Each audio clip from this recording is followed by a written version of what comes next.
தமிழ்நாட்டோட உயர்கல்வித்துறை அமைச்சர் பி விஸ்வநாதன் ஒரு பள்ளியில் போயிட்டு ஏற்கனவே இவர் வாடி வாடி வாடி கைப்படாத சிடி அந்த பாட்டை பாடிட்டு ஆடிட்டு டான்ஸ் ஆடிட்டு அதுக்கப்புறம் அதே பள்ளியில் தான் நினைக்கிறேன் அங்கே வெற்றி பெற்ற பள்ளி குழந்தைகளோட காலை தொட்டு தடவி அங்கே வாழ்த்து தெரிவிக்கிறார். அங்கே அவங்க அப்பா அம்மா பேரண்ட்ஸ்லாம் இதை பார்த்துட்ருக்காங்க. இங்கே தமிழ்நாட்டில் பெண் குழந்தைகள் மட்டும் இல்லை, சின்ன சின்ன பச்சை குழந்தைகளையும் விட்டு வைக்காமல் சீரழித்து சாகடிக்கிற ஒரு சமூகத்தில் நம்ம வாழ்ந்துட்டுருக்கோம். இப்பேற்பட்ட சமூகத்தில் இப்பேற்பட்ட சூழ்நிலையில் திரும்ப திரும்ப பெண்கள் சீரழிக்கப்படுற இந்த சமூகத்தில் இந்த மாதிரி நாட்களில் இதை எப்படி அனுமதிக்கலாம்? இதில் குட் டச்சு பேட் டச்சு அப்படிலாம் கிடையாது. எதுக்காக டச் பண்ணணும்? பெண் குழந்தைகளை எதுக்காக டச் பண்ணணும்? தொடையில் தடவி காலில் டச் பண்ணி எதுக்காக டச் பண்ணணும்? சொடக்கு போட்டு வரீங்களா? அங்கே போய்ட்டு சொடக்கு ஒரு கல்வித்துறை அமைச்சர், உயர்கல்வித்துறை அமைச்சர், நான் அனுபவம் இல்லாமல் ஒரு ஆட்சி அமைச்சரவங்க. நான் இதுக்கு மேலே அப்துல் கலாம் இருந்தப்போ ஒரு பள்ளிக்கு போனார் அப்படின்னா அவர் எப்பேற்பட்ட வரிகளை சொல்லி அங்கே அந்த பள்ளி மாணவர்கள் ஊக்குவிப்பாங்க, மோட்டிவேஷனாக பேசுவாங்க தெரியுமா? பார்த்துருக்கீங்களா? இப்போ பள்ளி மாணவர்கள் அந்த முதலமைச்சரோட விஜய் அவர்களோட ஃபோட்டோவை தூக்கிட்டு கொண்டாடுற வீடியோலாம் பார்த்தோம். அதெல்லாம் தப்பு இல்லை, அதெல்லாம் கூட நாங்கள் விமர்சிக்கலை. ஆனால் பள்ளி குழந்தைகள் சினிமா பாட்டை பாடி கூத்தடிக்கிற நிலைமைக்கு இப்போ தள்ளி விட்டீங்களே.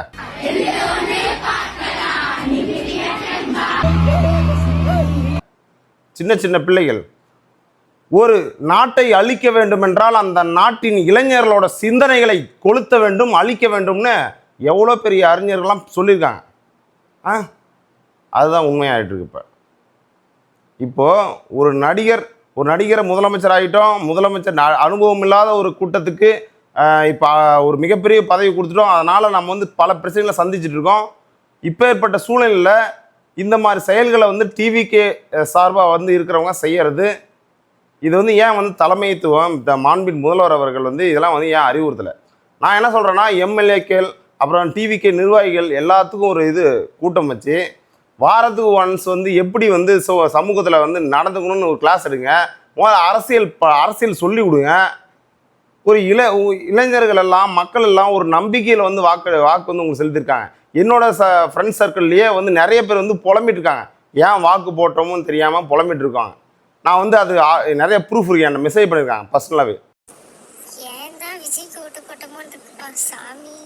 நாங்களே சிலிண்டர் கொடுப்பாங்கன்னு சொல்லிட்டு தான் ஓட்டை மெயினாக போட்டோம். இப்போ அதுக்கு ஆப்போசிட்டாக நடந்துட்டு இருக்கு. அதுவும் அமௌண்ட் வேற 2500 கொடுப்பேன்னாங்க. அதுவும் நடந்தபாடு கிடையாது. அதுவும் கரெக்டாக ஆக்ஷன் எடுக்க மாட்டேங்கிறாங்க. இப்படி இந்த மாதிரி பாலியல் இறங்குறவனுங்களுக்கு நட்டு ரோட்டில் நிற்க வச்சு சொல்லணும். அந்த மாதிரிலாம் ஒரு கொண்டு வர மாட்டேங்கிறாங்களே. ஏன் இப்படி போலீஸ் கஸ்டடிக்கு மட்டும் எடுத்துகிட்டு போய் காதுங்க? அவனுங்க ஜெயிலுக்குள்ளே போய் ஹாப்பியாக தான் இருப்பாங்க, யாருக்கு தெரியும்? அவனை போலீஸ் கஸ்டடி அரெஸ்ட் பண்ணிட்டாங்கன்னு தான் சொல்கிறாங்க. பட் ஆனால் பாதிக்கப்பட்டவங்க அப்படியே தானே இருக்காங்க. எந்த ஒரு சேஞ்சும் வரது இல்லையா? மறுபடியும் தப்பு பண்ணுறவனுங்க பண்ணிகிட்டே தான் இருக்கானுங்க. ஜெயிலுக்கு இந்த அமைச்சர் கீர்த்தனா இந்த கோயம்புத்தூர் அந்த சம்பவம் நடக்கும்போதெல்லாம் அந்த பொண்ணுக்கு அப்படியே ப்ரெஸ் மீட்டிங்கை பார்த்து அப்படியே சிரிச்சுக்கிட்டே ஆன்சர் பண்ண பார்த்தீங்களா? அப்பவே நான் யோசிச்சேன், ஐயோ சாமி ஏன்டா இந்த டிவிகே போட்டுவிட்டோமோ.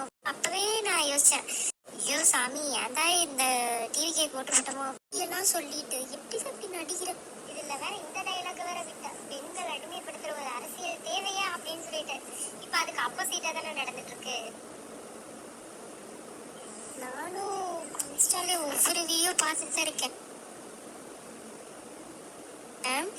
முக்காவாசி டிவிகே வசூல் உள்ளவனுங்க தான். ஐயோ சாமி, இவங்க பாலியல் இது பண்றதுக்காகவே இந்த டிவிகே ஓட்டு போட்டாங்களா என்னவோ, எனக்கு அப்படிதான் தோணுது. இப்ப கீர்த்தனா ரீல்ஸ்க்கு மட்டும்தான் லைக்கி. அந்த ரீலே போதுமேங்க, அதுக்கு பதில் ரீலே போதுமேங்க. டிவிக்கு ரொம்ப சப்போர்ட் பண்ணி ரொம்ப எந்த தப்புக்கும் முட்டு கொடுத்தவன் இப்ப உடம்பு ஆரம்பிச்சான் ஆஃப்டர் எலெக்ஷன். அப்போ இந்த நான் என்ன சொல்லணும்னா, இப்போ டிவிக்கு ஆட்சியை வேணாம்னு சொல்லல, நான் வீக்லி ஒன்ஸ் ஒரு அரசியல் பழகுங்க, தமிழ்நாட்டு அரசியலை பத்தி புரிஞ்சுக்கோங்க, ஒவ்வொரு துறையை பத்தி தெரிஞ்சுங்க. டிவிக்கு ஒரு கல்வித்துறை அமைச்சர் எப்படி நடந்துக்கணும்னு தெரியல, ஒரு பள்ளி மாணவியோட கால வந்து தொட்டு தடவி தொடையில கை வைக்கிறாரு. இதை பார்த்துட்டு எந்த ஒரு கண்டனமும் தெரிவிக்காத மாண்பின் முதல்வர் அவர்கள் இதை வந்து சொல்லு புரிய வைக்கணும். தன்னோட கட்சிக்கு கலங்கம் வரும், தன்னோட கட்சி பேர் கட்டு அப்படிலாம் இல்ல. தன்னோட கட்சியில இருக்கவன் தப்பு பண்ணா அப்படின்னா அதை வந்து அதுக்கு எதிராக ஆக்ஷன் எடுத்தாங்க அப்படின்னா டிவிக்கே நிஜமா சொல்றேன் பல வருடங்கள் அசைக்க முடியாது. இந்த கருத்துக்கு முரண்படுறவங்க யாரா இருந்தாலும் கமெண்ட்